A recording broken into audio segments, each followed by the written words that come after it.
નમસ્કાર વિદ્યાર્થી મિત્રો, તમારું સ્વાગત છે આપણી યુટ્યુબ ચેનલની અંદર. સિવિલની અંદર જે વિદ્યાર્થીઓએ ડિપ્લોમા કમ્પ્લીટ કરેલું છે અથવા જે વિદ્યાર્થીઓ છેલ્લા વર્ષમાં છે એના વિદ્યાર્થીઓ માટે ગોલ્ડન પિરિયડ છે. એનું કારણ એ છે કે એની અંદર હજારો વેકેન્સી આવેલી છે. હજારો વેકેન્સી વિશે હું વાત કરું કે 2331 કરતાં પણ વધારે વેકેન્સી આવી છે સિવિલની અંદર. તો ગુજરાત ગવર્મેન્ટ મહેરબાન જ છે. એનું કારણ છે કે ડિપ્લોમાના વિદ્યાર્થીઓ માટે છેલ્લા 4 થી 5 વર્ષ સુધી દર વર્ષે વેકેન્સી આવતી જ હોય છે. ઘણા બધા વિદ્યાર્થીઓ એક્ઝામ પણ આપે છે, ઘણા બધા વિદ્યાર્થીઓમાં પાસ આઉટ પણ થઈ ચૂકેલા છે અને જો પણ સ્ટાર્ટ થઈ ગઈ છે. બરોબર. હવે આની અંદર વિદ્યાર્થીઓ માટે ગોલ્ડન પીરિયડ એટલા માટે છે કે આવી ભરતી ભૂતકાળમાં ક્યારે આવી નથી અને ભવિષ્યમાં પણ આવવાની શક્યતા ઓછી છે. એનું કારણ સર છે કે અત્યારે એમની મંજૂર થઈ ગઈ છે આટલી વેકેન્સી, અને આટલી વેકેન્સી જે લોકો રિટાયર્ડ થયા છે એની સાથે આ ભરતી થાય છે.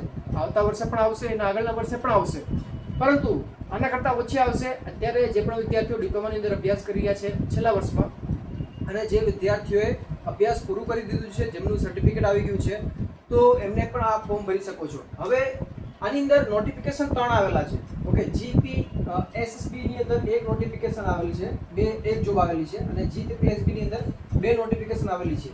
આ નોટિફિકેશનની ડિટેલમાં આપણે ચર્ચા કરીશું. ઘણા બધા વિદ્યાર્થીઓએ ફોર્મ ભરી દીધું છે, કેમ કે આપણે અત્યારે વિડીયો ભલે લેટ બનાવીએ છીએ, પરંતુ આની અંદર ડિટેલમાં આપણે સિલેબસની આપણે ચર્ચા કરવાના છે. અને સિલેબસની અંદર ચર્ચા કરવામાં એવા ડિસ્કશન કરશું જેથી કરીને તમને થોડો સારું નોલેજ મળશે, થોડું આઈડિયા આવશે કઈ રીતે તમે તૈયારી કરી શકો છો.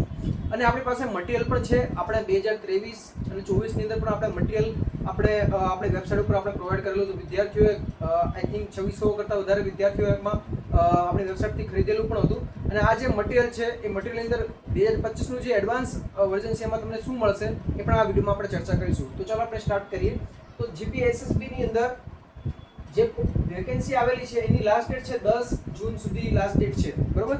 અને આની અંદર GPSSB ની અંદર લાસ્ટ ડેટ 3 જૂન હતી, પરંતુ એક્સટેન્ડ કરવામાં આવેલી છે, 30 જૂન કરવામાં આવેલી છે. એનું કારણ એ છે કે ડિપ્લોમાના જે છેલ્લા વર્ષના જે વિદ્યાર્થીઓ છે, છેલ્લા સેમેસ્ટરના વિદ્યાર્થીઓ, એ વિદ્યાર્થીઓની એક્ઝામ આપીને માની લો કે એનું રિઝલ્ટ આવી શકે છે 30 જૂન સુધીમાં, અથવા એમની એક્ઝામ આપવાની બાકી હોય, કોઈને કેટી સોલ્વ થઈ ગયું હોય, બરોબર, તો એ વિદ્યાર્થીઓ પણ જલ્દી એપ્લાય કરી શકે એના માટે છે. પછી આની અંદર જો GPSSB ની આપણે પૂરી ચર્ચા કરવાના છે. જો GPSSB અને GPSSB આ બંને બોર્ડ અલગ અલગ છે, એટલે થોડો ભરતી નિયમ પણ થોડું અલગ અલગ રહેશે, સિલેબસ પણ થોડું અલગ રહેશે, બરોબર. અને GPSSB છે એ ગ્રામ પંચાયત બોર્ડ છે. તમને આની અંદર જેમાં વેકેન્સીમાં તમારો નંબર લાગશે, ગવર્મેન્ટ જોબ લાગશે, તમારે ગામડાની અંદર તમારી પોસ્ટિંગ થવાની શક્યતા છે. અને GPSSB ની અંદર તમારી વેકેન્સીની પોસ્ટિંગ તમારું થશે તો શહેરી વિસ્તારમાં તમારું પોસ્ટિંગ થવાની પૂરેપૂરી શક્યતા છે. નગરપાલિકામાં અને મહાનગરપાલિકામાં થશે, અને આ પંચાયતની અંદર થશે. વર્ક આસિસ્ટન્ટની 994 જેટલી વેકેન્સી છે. હવે આ GPSSB અને GPSSB આના જે નોટિફિકેશન આવેલા છે એ હું ડિટેલમાં નીચે આપણે આ વિડીયોની નીચે ડિસ્ક્રિપ્શનમાં હું મૂકી દઈશ, જેથી કરીને તમે ડાઉનલોડ કરીને તમે જોઈ શકો છો. GPSSB ની અંદર જે વેકેન્સી આવેલી છે એ સિટી વાઇઝ ડિટેલમાં આવેલી છે, બરોબર. અમદાવાદમાં કેટલી વેકેન્સી છે, અમરેલીમાં કેટલી છે, સુરતમાં કેટલી છે, રાજકોટમાં કેટલી છે, એ હિસાબે આવેલી છે. અને આ છે નર્મદા વોટર રિસોર્સિસ તરફથી આવેલી છે. વર્ક આસિસ્ટન્ટનું જે વર્ક આવશે, જે નર્મદાની અંદર જે પાણી પુરવઠા વિભાગ છે, કે પાણીની સિંચાઈ સુવિધાઓ છે, જેમ કે ડેમની અંદર, એમાં વર્ક આસિસ્ટન્ટનું વર્ક આવે. વર્ક આસિસ્ટન્ટનું વર્ક હું તમને શોર્ટમાં તમને સમજાવી દઉં કે જેમ કે એન્જિનિયરનું કામ હોય છે એ ઉપરના લેવલે, જેમ કે મીટિંગ કરવું, ઉપરના લેવલે ડિસિઝન લેવાના. અને વર્ક આસિસ્ટન્ટ છે તો વર્ક આસિસ્ટન્ટને સાઇટ ઉપર જઈને મતલબ કે વર્ક કરાવડાવવાનું મજૂર પાસેથી, અને અલગ અલગ એમને જે એન્જિનિયર જે કહેશે, મેનેજર જે કહેશે, હેડ એન્જિનિયર જે કહેશે એનું કામ એમને કરવું પડશે, બરોબર. હવે આનો જે ગ્રેડ સ્કેલ છે એ 26,000 છે, ફિક્સ પગાર 5 વર્ષ સુધી. હવે ઘણા બધા વિદ્યાર્થીઓ એમ કહેશે સર 26,000 જ છે તો 5 વર્ષ સુધીમાં 26,000 જ રહેશે. હા, રહી શકે છે. હવે 26,000 નો મતલબ એવો છે કે તમારે ફિક્સ સેલરી છે આ.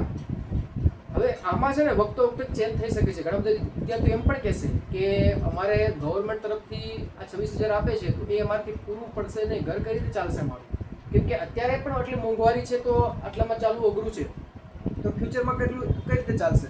જો આમાં કેવું છે કે 26,000 છે, બરોબર. ટાઈમ ટુ ટાઈમ જેવી રીતે મોંઘવારી વધે તો ગવર્મેન્ટ આ ફિક્સ સેલરી પણ વધારી દે છે. પહેલા આની અંદર 19,800 જેટલી હતી, 19,800 કે 19,900 જેવી સમથિંગ હતી, 20,000 હતી, તો 26,000 વધારી દીધી છે છેલ્લા 2 વર્ષથી. તો માની લો કે આ વર્ષે પણ વધી જાય, પછી આવતા વર્ષે પણ વધી જાય, કંઈ કહેવાય નહીં. 2 વર્ષ તો આ ફિક્સ સેલરી છે, તમારી ફિક્સ રહેવાની નથી, આ વધશે. પછી ફિક્સ સેલરી પછી 5 વર્ષ પછી તમને આ સ્કેલ લાગશે, બરોબર. 25,500 થી લઈને 81,100 આ લેવલ 4 પ્રમાણે આ સ્કેલ આની અંદર આવેલ છે. તો મતલબ કે આ સ્કેલ પ્રમાણેનો મતલબ એવો છે કે એની વચ્ચેની સેલેરી તમને મળશે. મેક્સિમમ આ લેવલ 4 પ્રમાણે 81,100 સુધી આ જઈ શકે છે.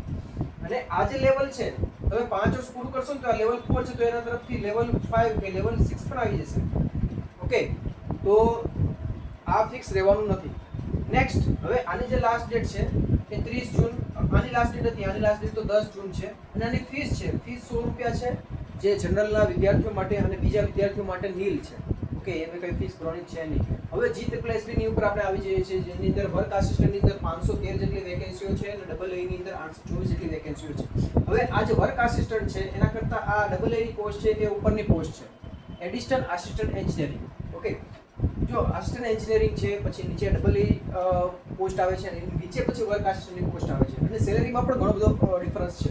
જેમ કે વર્ક આસિસ્ટન્ટની અંદર આની અંદર સેલેરી છે 26,000 જેટલી સેલેરી છે, અને આ જે ડબલ એ ની જે સેલેરી છે એ 49,600 જેટલી સેલેરી છે. બરોબર, આ પણ ફિક્સ છે 5 વર્ષ માટે, બંને માટે. અને જે ડબલ એ છે એનું ગ્રેડ પે છે, તમે અહીંયા જોઈ શકો છો કે 49,600 5 વર્ષ માટે ફિક્સ છે. પછી સેલેરી લાગશે 39,900 થી લઈને 1,26,600 સુધી. બરોબર, આની વચ્ચેનો સ્કેલ લાગશે એ લેવલ 7 પ્રમાણે છે. જેવી વેકેન્સી, જેવી ભરતી, એવી રીતે અલગ અલગ લેવલ હોય છે. બરોબર, અને આની અંદર તો આ જ લેવલ લાગશે. આ જે સેમ લેવલ છે એ લેવલ સેમ આની અંદર વર્ક આસિસ્ટન્ટમાં લાગશે. ડબલ એ ની જે વેકેન્સી છે, જે પોસ્ટિંગ છે એ એની આના કરતાં થોડી સારી છે. આની અંદર 824 જેટલી વેકેન્સી છે. એજની લિમિટની આપણે વાત કરીએ કે એજ લિમિટ બંને ત્રણની અંદર 18 થી લઈને 23 વર્ષ સુધીના વિદ્યાર્થીઓ 23 વર્ષ સુધીના વિદ્યાર્થીઓ એપ્લાય કરી શકે છે. સોરી, 33 વર્ષ, 18 થી 33 વર્ષના વિદ્યાર્થીઓ. પણ ફીસમાં ડિફરન્સ છે. એમાં ફીસમાં 100 રૂપિયા હતા. આ બંનેની અંદર ફીસની અંદર 500 રૂપિયા છે જનરલ અને ઓબીસીના વિદ્યાર્થીઓ માટે, અને બીજા જે વિદ્યાર્થીઓ છે એને 400 રૂપિયા ફીસ છે. પરંતુ આમાં એક ટ્વિસ્ટ છે કે આની અંદર 100 રૂપિયા પાછા રિટર્ન નથી આપવાના. આની અંદર વિદ્યાર્થીઓ જે એક્ઝામ આપશે એ વિદ્યાર્થીઓને જેટલી ફીસ ભરેલી હશે એ પાછી આપી દેવામાં આવશે. તમે એક્ઝામ આપી એટલે તમારે 500 રૂપિયા તમારે પાછા રિટર્ન, અથવા તમે SC ST કે OBC ST/SC માં આવતા હોય તો તમારે 400 રૂપિયા પાછા રિટર્ન આપી દેવામાં આવશે.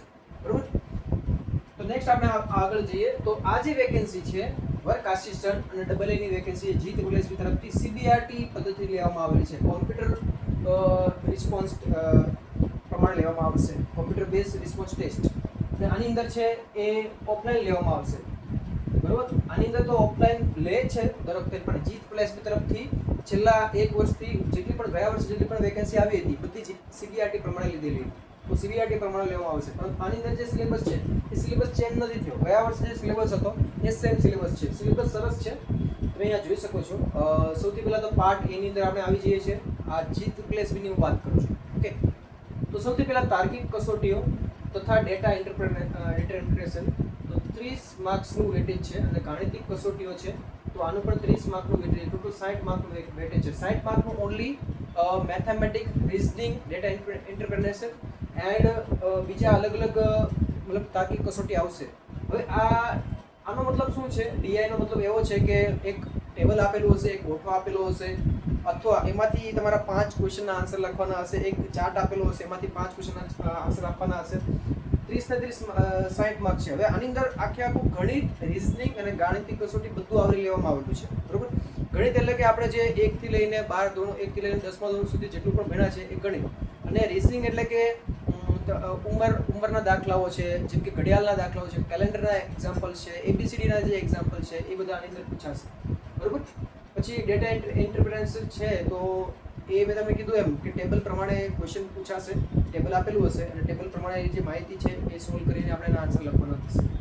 આ 60 માર્કનું ટોટલ આનું છે પાર્ટ એ અને પાર્ટ બી. હવે પાર્ટ એ અને પાર્ટ બી એટલે મતલબ એવું નથી કે પેપર 1 બીજા દિવસે લેવાશે, પેપર બી બીજા દિવસે લેવાશે, એવું નથી.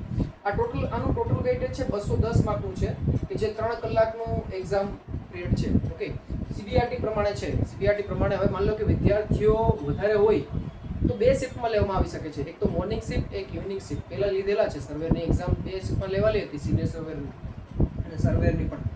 તો જ્યારે 2 શિફ્ટમાં લેવાય ત્યારે એનું પેપર અલગ હોય અને તમારું પેપર પણ અલગ રહેશે જો 2 શિફ્ટમાં હશે તો. અને એક્ઝામ કઈ જગ્યાએ લેવામાં આવશે? એક્ઝામ જે મેજર જે મેટ્રો સિટીઝ છે જે જગ્યાએ ઓનલાઈન લેવાની સુવિધાઓ છે, જેમ કે સુરત છે, અમદાવાદ છે, બરોડા છે, રાજકોટ છે, અલગ અલગ સિટીમાં જ્યાં ઓનલાઈનની સુવિધા અવેલેબલ છે એક્ઝામ લેવાની, ત્યાં જ લેવાશે.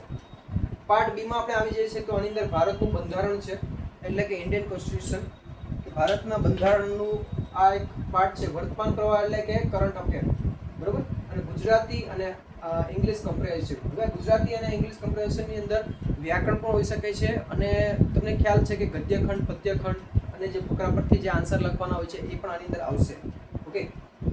પછી આજે 30 માર્કનું આમાં વેટેજ છે. હવે ભારતનું બંધારણ આમાં છે, બરોબર, વર્તમાન પ્રવાહ છે, તો એટલે મતલબ કે આમાં તમે જોઈ શકો છો સિલેબસમાં કે ગુજરાતનો ઇતિહાસ છે, ભારતનો ઇતિહાસ છે, ગુજરાતની હિસ્ટ્રી છે, ભારતનું હિસ્ટ્રી છે, ગુજરાતનો ભૂગોળ છે, ભારતનો ભૂગોળ છે, કંઈ પણ નથી આની અંદર. ઓનલી ભારતનું બંધારણ એટલે ઇન્ડિયન કોન્સ્ટિટ્યુશન આની અંદર એડ કરેલું છે. હવે આ 30 માર્કનું છે, તો 30 માર્કનું તમે આમાં ડિટેલમાં આપણે એમાં ડિવાઈડ કરીએ તો 10 માર્કનું ભારતનું બંધારણ આવી શકે છે. વર્તમાન પ્રવાહ છે 10 માર્કનું આપણે એમાં ડિવાઈડ કરી શકીએ. ગુજરાતી અને અંગ્રેજી એ પણ 10 માર્કનું આપણે અલગ કરી શકીએ છીએ. ઓકે. પછી વિષય સંબંધિત લગતા પ્રશ્નો, તો આની અંદર જે સિવિલના રિગાર્ડિંગ ડિપ્લોમા સિવિલના જેટલા પણ વિષયો છે એ વિષયની અંદર જેટલા પણ ડિટેલમાં જે સિલેબસ છે એ બધું આની અંદર પૂછાશે, બરોબર. ડિગ્રીનું નહીં, તમારે ડિપ્લોમાનું છે ત્યારે જોવાનું થશે. તો આ ટોટલ 120 માર્કનું છે. હવે આની અંદર કયા કયા વિષયો ઇન્ક્લુડ છે એ અત્યારે એમને જણાવેલું નથી, પરંતુ તમે જૂના પેપર તમે જોશો એટલે તમને ખ્યાલ આવશે કે કયા પેપરમાંથી કેટલું પૂછાય છે, બરોબર. હવે આ ટોટલ 120 છે અને આ 30 છે, તો પાર્ટ બી 150 નો થયો અને પાર્ટ એ છે એ 60 માર્ક્સનો થયો. હવે અહીંયા એક ટ્વિસ્ટ છે. ટ્વિસ્ટ એ છે કે પાર્ટ એ અને પાર્ટ બી આ બંનેમાંથી તમારે છે ને બંનેમાં પાસ થવું જરૂરી છે. હવે પાસ થવું એટલે કે 40% માર્ક્સ બંનેમાં લાવવા જરૂરી છે, બરોબર. હવે 40% માર્ક એટલે કેટલા થાય એ આપણે સમજીએ. હવે જેમ કે આ 60 માર્ક્સ છે આનું વેટેજ, બરોબર, ગાણિતિક કસોટી, તો 60 ના જે 40% છે એ 24 માર્ક્સ થશે અને આ 150 ના જે 40% છે એ 60 માર્ક્સ થશે. એટલે 60 + 24 એટલે 84 માર્ક્સ તમારે આવવા જ જોઈએ. હવે આ જે 84 માર્ક્સ છે એ બંનેના 40% વેટેજ લેવું પડશે. હવે તમે એમ કહેશો કે માની લો કે આની અંદર તમારા 90 માર્ક્સ આવી જાય, બરોબર, આમાં તમારા માની લો કે 10 માર્ક્સ આવે અથવા 20 માર્ક્સ આવે, તો તમે આમાં પાસ થઈ ગયા પણ આમાં પાસ થયા નહીં, એટલે તમારું જે તમે ફેલ કહેવાશો, એટલે તમારું વેટેજ જ નહીં બને. ઓકે. તો એ તમારે ધ્યાન રાખજો કે આ ઘણું ઇમ્પોર્ટન્ટ છે તમારી બાબત. એટલે તમારે આ પણ પોર્શન કરવો પડશે અને આ પોર્શન પણ તમારે કરવું પડશે વ્યવસ્થિત. હવે આની અંદર છે તમારે 60 માર્ક્સ છે, એમાંથી 30 ને 30 નું વેટેજ છે અલગ. તો જોવા જાય તો આની અંદર તમે માર્ક્સ ખેંચી શકો છો, અને આની અંદર જેમ કે 120 છે તો એમાંથી પણ તમે સારા એવા માર્ક્સ ખેંચી શકો છો. જેમ કે ભારતનું બંધારણ તમે ના કરો તો તમારા જે 10 માર્ક્સ આમાંથી જઈ શકે છે, અને આમાંથી જેમ કે બીજા 10, તો જોવા જાય તો તમારા 30 માર્ક આમાંથી જો તમારા જાય તો તમે જોવા જાય તો 50 ને બીજામાંથી 90, એટલે તમારે 140 માર્ક સુધી તમે આટલું કવર કરી શકો છો તમારે કરવું હોય તો એવી રીતે. અને આનું જે કટઓફ છે એ આનું કટઓફ ઓછું અટકશે વર્ક આસિસ્ટન્ટનું, પણ આ ડબલ એનું કટઓફ થોડું વધારે અટકશે. એનું કારણ એ છે કે ઘણા બધા વર્ક આસિસ્ટન્ટ, ઘણા બધા સર્વેર જે છે પાસ આઉટ થયા એ પણ આમાં ડબલ એમાં ફોર્મ ભરશે. અને આની જે સેલેરી તમે જોઈ શકો છો 49,600 જેટલી સેલેરી છે, એટલે એની અંદર ફોર્મ ભરશે. આનું કટઓફ વધારે અટકશે, આનું ઓછું અટકશે અને આનું પણ ઓછું અટકવાનું છે. આ એક્ઝામ તો ઉપરાંત લેવામાં આવશે. ખ્યાલ આવે? એનો સિલેબસ પાછો અલગ છે, એનો સિલેબસ નીચે જણાવેલો છે, એ પણ વિશે આપણે ડિસ્કસ કરી લઈએ. તો આમાં જે અટકી શકે છે વર્ક આસિસ્ટન્ટનું, આનું છે ને 120 ની આજુબાજુ અટકી શકે છે, અને આ ડબલ એનું છે તો 145 થી લઈને 160 ની આજુબાજુ અટકી શકે છે, બરોબર. જનરલી હું વાત કરું છું, SC ST અને OBC નું થોડું માર્કનો ડિફરન્સ હશે. SC અને ST નું તો ખાસો એવો ડિફરન્સ હશે, 20 માર્કનો ડિફરન્સ થઈ શકે છે. હવે આમાં જે માઇનસ જેટલા કટ થાય છે વર્ક આસિસ્ટન્ટ ડબલ એમાં, એ -0.25 જે રેગ્યુલર કટ થાય છે એ કટ થઈ શકે છે. 1/4 -0.25 3 કલાક છે. તમારા કલાકમાં તો તમારા ટાઈમિંગમાં તો કંઈ પણ વાંધો નહીં આવે, ઘટશે નહીં ટાઈમ. હવે આપણે છે GPSSB, બરોબર. તો ગુજરાત પંચાયત બોર્ડની અંદર આ સિલેબસ છે. આ સિલેબસ છે, આમાં 210 માર્ક્સ થતા હતા ટોટલ, આમાં છે ને 200 માર્ક્સ થાય છે. એમાં કલાક સેમ છે, 3 કલાક છે, પરંતુ આમાં જે કટ સિસ્ટમ છે, કટિંગ નેગેટિવ માર્ક્સિંગ સિસ્ટમ છે, -0.33 છે, એટલે 1/3. આમાં વધારે તમારા માર્ક્સ માઇનસ થઈ શકે છે, બરોબર. હવે આપણે જોઈ લઈએ આની અંદર જનરલ અવેરનેસ અને જીકે. આ જે પોર્શન છે એ 35 માર્કનો છે, અને ગુજરાતી ગ્રામર છે એ 20 માર્ક, ઇંગ્લિશ ગ્રામર અને ઇંગ્લિશ લેંગ્વેજ છે 20 માર્ક છે, બરોબર. હવે જનરલ મેથેમેટિક્સ અને રીઝનિંગ છે અને ડેટા ઇન્ટરપ્રિટેશન છે એ 25 માર્ક છે. અહીંયા જે 60 માર્ક્સ હતી તો અહીંયા ટોટલ 25 માર્ક છે. અને ટેકનિકલ નોલેજ છે, જે સિવિલનું જે ડિપ્લોમાનું ટેકનિકલ નોલેજ છે એ 100 માર્ક અહીંયા આવેલું છે. જો આ 100 માર્ક તો તમારો આ સેમ તમારું થઈ જશે, બરોબર. આ 25 માર્ક છે એ પણ આની અંદર સેમ છે, એ પણ થઈ જશે. હવે ઇંગ્લિશ ગ્રામર, ગુજરાતી ગ્રામર છે એ પણ આની અંદર આવરી લેવામાં આવેલા છે. હવે જનરલ અવેરનેસ અને જીકે, હવે આની અંદર છે ને કરંટ અફેર પણ છે. કરંટ અફેર પણ છે આની અંદર, અને બીજું છે જીકે છે. હવે આની અંદર એક ટ્વિસ્ટ છે કે જીકે ની અંદર એવું નથી કે ખાલી ભારતનું બંધારણ જ આવશે. જીકે ની અંદર મેં તમને કીધું એમ ગુજરાતનો ઇતિહાસ છે, ભારતનો ઇતિહાસ છે, ગુજરાતી ભૂગોળ છે, ભારતનો ભૂગોળ છે, અને મતલબ કે સાંસ્કૃતિક વારસો છે, એક્સેટ્રા એક્સેટ્રા. જીકે ની અંદર બધું આવી ગયું, બરાબર. તો એ 35 માર્કની અંદર આની અંદર પૂછાઈ શકે છે. તો આ જે ટોટલ થાય છે 200 માર્કનું થાય છે, એ 3 કલાકની અંદર એક્ઝામ લેવામાં આવશે. હવે આની અંદર છે ને લઘુત્તમ લાયકાત ધોરણ છે આમાં 40% હતું, બરાબર. પરંતુ આની અંદર લઘુત્તમ લાયકાત ધોરણ હજી એમણે જાહેર કર્યું નથી, પરંતુ આમાં પણ 35 થી 40% જેટલું હોય જ છે. અને લઘુત્તમ લાયકાત ધોરણ છે તો 40% તો લેવું જ પડે, નોર્મલી બધી એક્ઝામમાં એવી રીતે હોય જ છે. હવે આમાં જે 200 માર્ક્સ છે, હવે 200 માર્કનું છે, તો આની અંદર પણ મેં તમને કીધું હવે આમાં જેટલા અટકે છે સેમ આની અંદર 115 થી લઈને 120 માર્કની આજુબાજુ અટકશે. હવે આની અંદર વેકેન્સી પણ તમે જોઈ શકો છો, આમાં 513 વેકેન્સી છે, આમાં 994 વેકેન્સી છે. 994 વેકેન્સીના પ્રમાણે આપણે થોડા 110 સુધી આપણે જઈ શકીએ છીએ, બરાબર. તો આ બહુ સારામાં સારી વેકેન્સી કહેવાય. અને અટકેલું અટકશે 110 કરતાં પણ ઓછું એટલા માટે જશે કેમ કે જીકે આની અંદર માર્ક્સના વિદ્યાર્થીઓના માર્ક્સ કટ થઈ શકે છે, બરાબર. તો વિદ્યાર્થી મિત્રો આ જે વેકેન્સી આવેલી છે 2331 વેકેન્સી આવેલી છે. જે વિદ્યાર્થીઓ ડિપ્લોમા કરેલું છે હું તમને સજેસ્ટ કરીશ કે તમે આ ફોર્મ ભરો અને આમાં મહેનત કરો તમે, બરાબર. અત્યારે તમે કંઈ પણ કરતા હોય, ભલે તમારી સેલેરી છે 26,000 કરતાં અત્યારે કરંટ કન્ડિશનમાં તમારી વધારે હોય, બરાબર, પરંતુ ફ્યુચરની અંદર તમારી આજે 26,000 સેલેરી કરતાં પણ વધી જશે, બરાબર. કેમ કે આ જે રૂલ્સ ચેન્જ થતા હોય છે, ગવર્મેન્ટ છે મોંઘવારી પ્રમાણે સેલેરી ફિક્સ સેલેરી પણ ઇન્ક્રીઝ કરે છે. 5 વર્ષ પછી તમારી સેલેરી પણ વધી જશે. આ લેવલ 4 થી લઈને લેવલ 6 કે 7 પર થઈ શકે છે. હવે આ જે વેકેન્સી પ્રમાણે તમારે મટીરિયલ ક્યાંથી લાવવું, ઓકે, મટીરિયલ તો આપણે છે ને આપણું મટીરિયલ વેબસાઇટ ઉપર આપણે 2 વર્ષથી આપણે સેલ કરીએ પણ છે. ઘણા બધા વિદ્યાર્થીઓ ડાઉનલોડ પણ કર્યું છે, અને જે વિદ્યાર્થીઓ અત્યારે ગયા વર્ષે ફોર્મ ભરેલું છે, જે વિદ્યાર્થીઓ એમણે પેડ કરેલું છે, એને આ વર્ષે વિદ્યાર્થીઓને પણ મેં એમ જ આપી દીધું છે મટીરિયલ. જે વિદ્યાર્થીઓને ખોવાઈ ગયું છે મેલ ઉપર, એટલે પાછું મેં શેર કરી દીધું છે. અને જે વિદ્યાર્થીઓ નવા છે, આ વિડીયો જોઈ રહ્યા છે, એમને હું જણાવીશ કે તમારા મટીરિયલ તમારે પરચેસ કરવું હોય તો આપણી વેબસાઇટ છે એની લિંક નીચે આપેલી છે, બરાબર. અત્યારે વિદ્યાર્થીઓ માટે ઓનલી 155 રૂપીઝ રાખેલ છે, જેની અંદર બધા ટોપિક કવર કરી લેવામાં આવશે. અને એમાં એવું નથી કે ખાલી આ જે ગાણિતિક વિષય સંબંધિત જે લગતા પ્રશ્નો છે એ આપણે 2-3 દિવસે પાછા 50-100 એક્સ્ટ્રા એડ કરતા જશું. અને આની અંદર તમને શું મળવાનું છે, આની અંદર તમને મળશે 40 કરતાં વધારે પેપર તમને મળવાના છે. પછી આ બધા પોઈન્ટ્સ જેટલા પણ આની અંદર સબ્જેક્ટ છે, બધા સબ્જેક્ટ આની અંદર કવર કરી લેવામાં આવેલા છે. બીજું આની અંદર માન લો કે આપણે એક નોટ્સ છે, જે ઇંગ્લિશ નોટ્સ છે, એ પણ આની અંદર એડ કરવામાં આવેલી છે. ઇંગ્લિશ MCQ પણ છે આની અંદર. અને બીજું ગુજરાતી MCQ બુક પણ આપણે જે જૂની 2024ની છે એ પણ આપણે એડ કરી દઈશું. અને ત્રીજું કે આની અંદર જે રેગ્યુલર 50 થી 100 MCQ ડેઈલી અથવા 1 થી 2 દિવસે નવા એડ થશે, જે આપણે નવા MCQ બનાવશું એવી રીતે એડ કરવામાં આવશે આની અંદર. તો આ બધું અત્યારે 155 છે. અને આ જે પ્રાઇસ છે એ પ્રાઇસ 2 થી 3 દિવસ માટે જ છે. પછી આ ઇન્ક્રીઝ થઈ જશે 249 થી ઇન્ક્રીઝ થઈ જશે. 249 જ હતી પણ 155 અત્યારે માટે રાખેલી છે વિદ્યાર્થીઓ માટે. અને જે વિદ્યાર્થીઓ માની લો કે ઘણા બધા ટ્યુશન કરતા હોય એ ચાર્જીસ એફોર્ડ ના કરી શકે, તો ઘરે મહેનત કરવાની હોય તમારે, તો આ પ્રાઇસમાં તમને મળી જશે. આમાં જો કરંટ અફેર જે એડ કરેલું છે, આમાં જે કરંટ અફેર કે કયા મહિનાનું પૂછાશે, એ મહિનાનું પૂછાશે. અત્યારે ચાલે છે મે મહિનો, મે, જૂન, જુલાઈ અને ઓગસ્ટ, બરોબર. આ 4 મહિનાનું તો તમારે કરવું જ પડશે. અને માની લો કે એક્ઝામ વધારે લેટ ગઈ ડિસેમ્બર સુધી, તો બીજા એક્સ્ટ્રા પણ તમારે કરવા પડશે. તો કરંટ અફેરના પણ જે પોઈન્ટ છે, જે ક્વેશ્ચન છે, આપણે એડ કરતા જઈશું. તો જે પણ વિદ્યાર્થીઓને પરચેસ કરવું હોય તો તમારી પાસે ચાન્સ છે 2 દિવસ સુધી આ જ પ્રાઇસ રહેવાની છે. નીચે લિંક આપેલી છે, એ તમે એની અંદર તમે જાઓ, vidyapuraeducation.online કરીને વેબસાઇટ છે, એમાં તમે પરચેસ કરી શકો છો, ઓકે. તો વિદ્યાર્થી મિત્રો, આના રિગાર્ડિંગ તમને કંઈ પણ ક્વેશ્ચન હોય તો નીચે કોમેન્ટ સેક્શનમાં જણાવો.